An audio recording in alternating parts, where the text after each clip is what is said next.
Hey Mustangs, welcome back to another episode of The Spill. It's Friday, November 8th, 2019. I'm your host, Riley Green, and I'm here with Madison Rogers. For this episode of The Spill, we'll talk about ice balls, a merger, and a new driver's license. Stay tuned for the latest.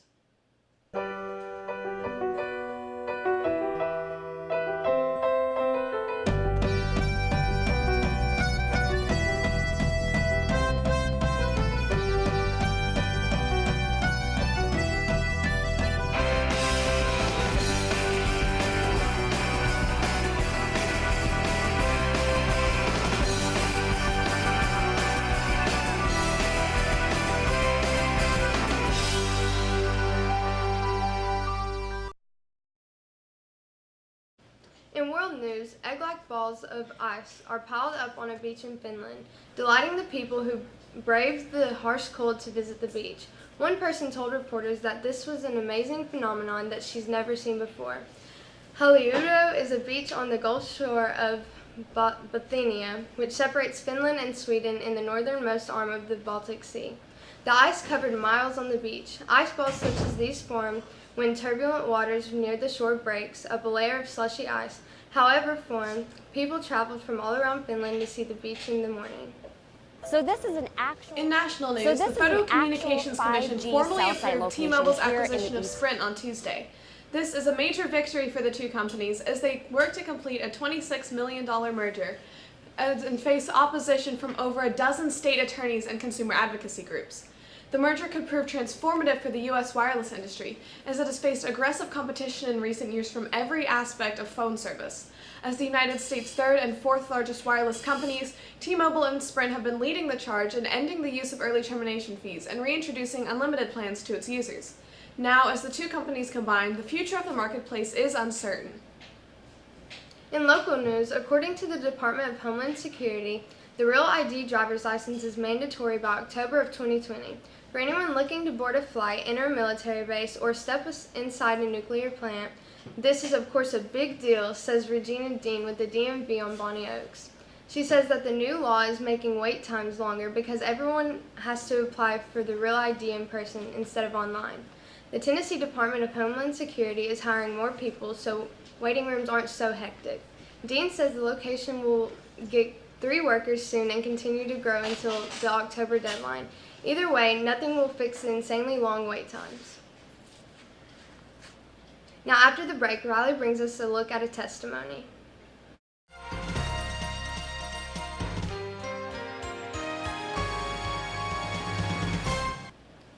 For our top story today, a top U.S. diplomat has reversed his congressional testimony to confirm the existence of a quid pro quo between the United States and Ukraine. Gordon Sondland, the U.S. ambassador to the European Union, now claims that he did tell a top aide to Ukrainian President Volodymyr Zelensky that security funds provided by the U.S. were linked to investigations into former Vice President and current presidential nominee Joe Biden, as well as investigations into the 2016 election. Sondland's 3-page addition to his testimony provide more evidence that connects the seizure of aid to Ukraine with investigations into Biden. These claims originated with the anonymous intelligence community whistleblower and have culminated in the impeachment of the president, which is the reason Sondland had to testify before Congress in the first place. The weight of this reversal will be made clear as more testimonies occur through the rest of the week and new information is brought to light. That's all for your news today. Now for your national news and Walker Valley announcements.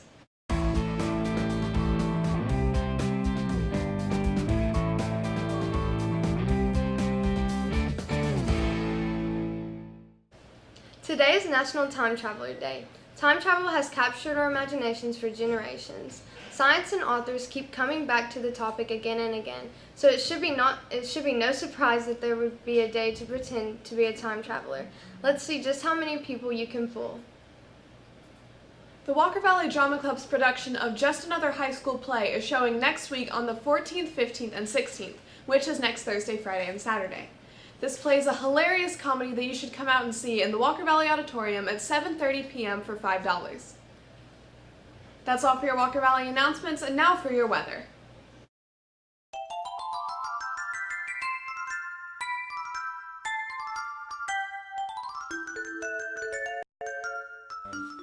And good morning, Mustangs. Want to remind everybody about some events coming up next week.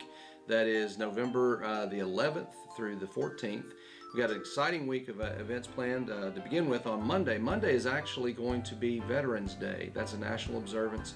And here at Walker Valley High School, we have several groups heading out into the community to either play music for Veterans Day programs or to actually recognize veterans in our community. Our SGA will be heading over to Lonza on Monday to recognize their veterans there, and that's a nice thing they do there as well. And I believe we've got several that are playing at Bowater, Charleston Elementary. So thank you to those of you who are taking part in that and recognizing our veterans. I want to say that we do have veterans on our own campus as well. So you've got Mr. Bivens and Mr. Morris, who both served in the military. Take a moment and just thank the veterans that surround you and thank them for their service. We also have auditions starting on Monday, Tuesday, and Wednesday of next week. That's for the spring musical. The spring musical this year is Joseph and the Amazing Technicolor Dreamcoat. The sign-up list for that will be outside of the choir room, and auditions will be that afternoon. Tuesday morning, our junior Civitan group will be heading to the Civitan Research Center in Birmingham, Alabama. That's a field trip on that day. And Wednesday is a very special day here at Walker Valley High School. It's Thanksgiving lunch day. Everybody eats. That's what we want, everybody to eat.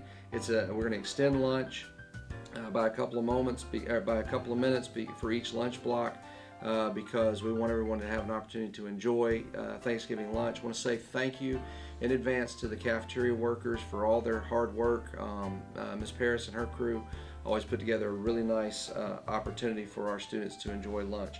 And as tradition holds it, students, you get sweet tea on that day. So we want you to counteract the tryptophan you're eating with the turkey. So also that afternoon, we have our first athletic signing day here at Walker Valley High School. We have several athletes that have committed to post-secondary locations around the state and across the country, actually, even. And so we're going to recognize them. That'll be in the Media Center starting at 2:15, and I'll send out more information to teachers concerning the athletic signing day. On Thursday, we have a job shadow meeting that'll happen at 8:30. This is for all 11th graders.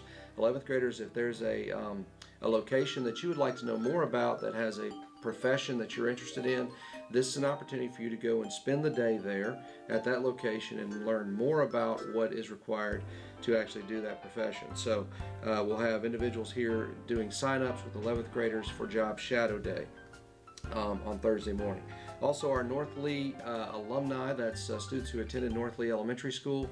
Several of you have signed up with Ms. Black, and you'll be heading, I think, to help serve Thanksgiving lunch at those locations. And we have a bowling tournament that day against East Hamilton. So a lot of activities happening next week, and I hope you're having a great day so far, and look forward to the rest of the day. Thank you.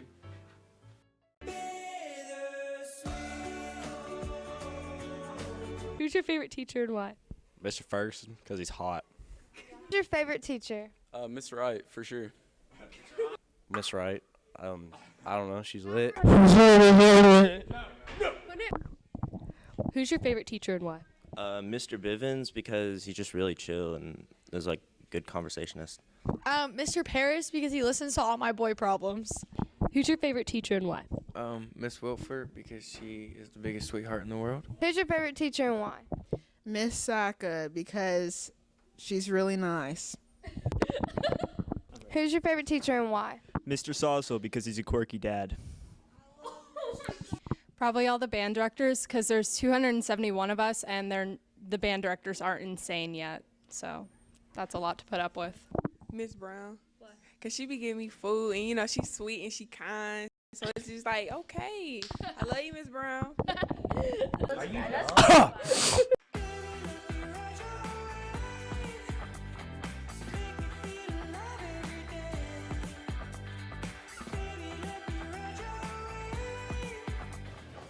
What's up, Walker Valley? I'm Madison. And I'm Jaden, and this is your exciting pop culture news. Selena Gomez is leaving the drama in the past as she ushers in her new career and her personal life as well. After allegedly feuding with Bella Hadid over dating the famous artist The Weeknd, it seems as if Selena is ready to make peace with that part of her past as she refollows the 23-year-old model on Instagram. Before Hadid's new love story began, Bella and The Weeknd sparked romance rumors after they were spotted getting really close at Coachella. After Coachella, it was reported that the so-called couple had called it quits. Thereafter, The Weeknd was spotted kissing Selena, and it didn't sit too well with Bella, as she quickly unfollowed her and The Weeknd on Instagram. Since then, The Weeknd has done a lot of making up and breaking up with the two, but it looks like Selena is ready to put it all behind her. Now, listening to Selena's new songs, they seem to be all about loving your ex and second chances. It's good news for the Harry Styles fandom today. The gorgeous showman finally announced the title and a release date for his sophomore album, Fine Line. Styles will also perform a one-night-only show at the Forum in Los Angeles on the same day the album will be released. Pre-sale tickets were available yesterday, November 7th, and the 25-year-old showman announced the news via Twitter and Instagram. He also revealed the album cover, which features a windswept portrait of the singer shot through a fisheye lens and a gloved hand reaching out to him. Sadly, no track lists have been released yet, but Harry launched his new era with a banger, Lights Up. The breezy indie pop song, unlike his self-titled album, which was heavy on 70s rock. In his latest Rolling Stone cover story, he revealed much of the album was recorded over a 6-week period with producers Tyler Johnson and Jeff Basker that also helped make his last album. The star described Fine Line as all about love and being sad, which I believe all of Walker Valley can relate to that, so make sure you go check it out on December 13th. That's all for your pop culture news today. I'm Madison. And I'm Jaden. Now on to your sports with Pavin and Adam.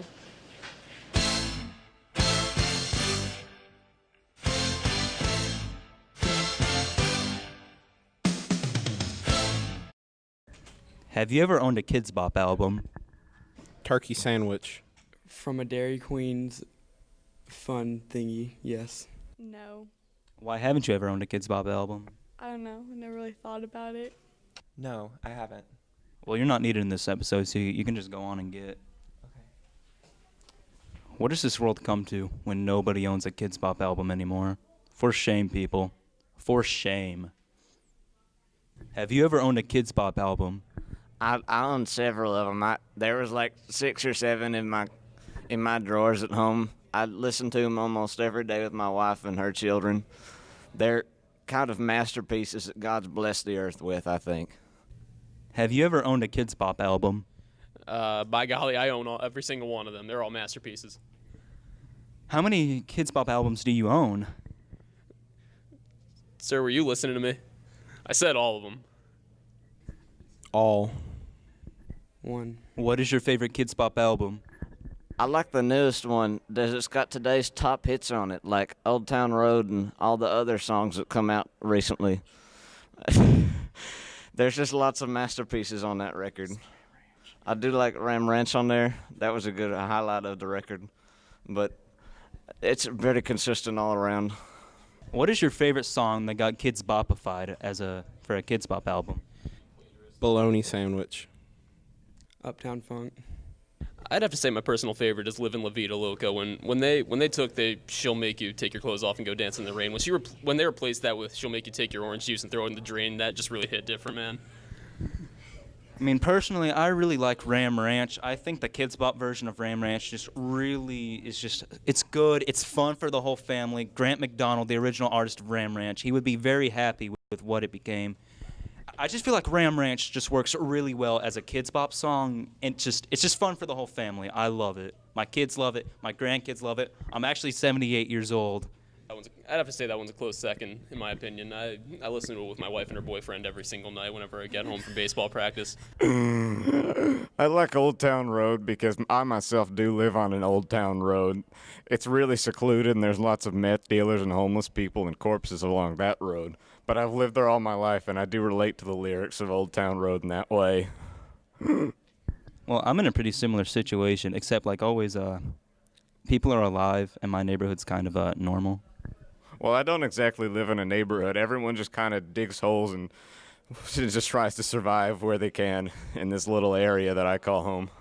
If there was one song you could choose to get Kids Bopified for a Kids Bop album, what song would that be?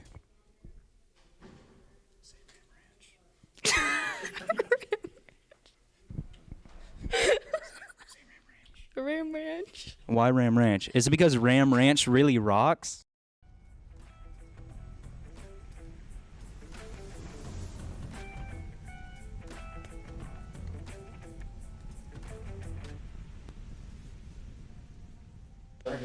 What's up, Mustangs? I'm Pavin, and I'm here with my co-host Adam, and we're here today to give you your daily sports news. In NFL news, the Oakland Raiders play the LA Chargers, and on Thursday night, and Josh Jacobs scored an 18-yard run with 1.2 remaining on the clock, and the Oakland Raiders had a late winning touchdown drive for the second time in 5 days, beating the Los Angeles Chargers 26-24 on Thursday night. Derek Carr led the Raiders 5-4 down the field methodically 75 yards after Phillip Rivers threw a 6-yard pass to Austin Eckler, which gave the Chargers a 4-6, a 24-20 lead with 4.2 remaining. In NHL news, the Pittsburgh Penguins snapped the New York Islanders' 10-game win streak. Brian Rust netted the overtime winner as the Pittsburgh Penguins put an end to the New York Islanders' win streak with a 4-3 victory Thursday night. That's all for our show today. Make sure to like us on Facebook and follow us on Twitter @TheSpillTV. I'm Adam. And I'm Pavin, and have a great day, and thanks for watching.